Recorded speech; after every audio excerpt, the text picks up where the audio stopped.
On a ici un circuit avec un tube à décharge qui fonctionne de la manière suivante.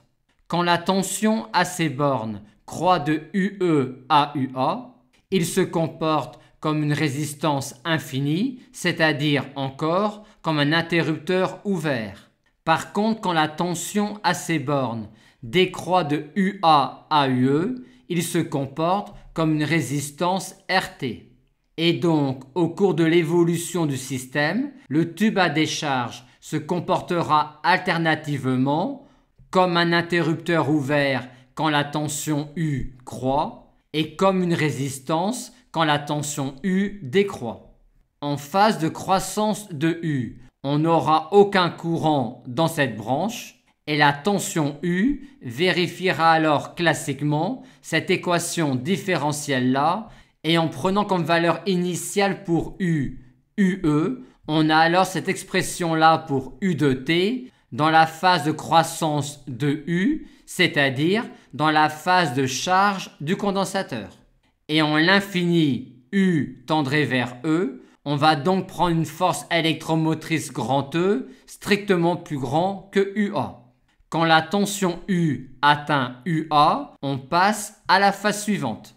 Dans cette phase-là, le tube à décharge se comporte alors comme une résistance et on se ramène exactement à la situation précédente en considérant le dipôle que l'on branche aux bornes du condensateur qui, grâce à des équivalences Thevenin-Norton, est équivalent à une source réelle de tension avec cette valeur-là pour R' et cette valeur-là pour E'.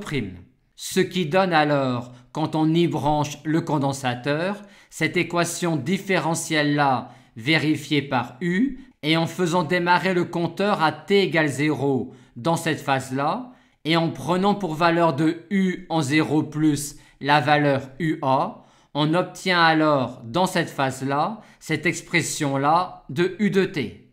Et pour que l'on ait bien des mouvements de va et vient, on va demander à E' d'être à ce niveau-là. Comme cela, on aura bien dans cette phase-là une tension U qui décroît et qui tend à l'infini vers une tension E' strictement plus petite que la tension UE. On a alors ces évolutions temporelles de la tension U avec les phases de croissance et les phases de décroissance. On a donc UE ici, UA ici, E ici, qui est la valeur en l'infini de cette évolution-là, et E' ici, qui est la valeur en l'infini de cette évolution-là. Et pour trouver la valeur de TE, il s'agit de déterminer le temps mis par la tension U pour passer de UE à UA. Et pour cela, on résout UTE égale UA, ce qui nous donne cela. Et on détermine TA en résolvant UTA égale UE, ce qui nous donne cela.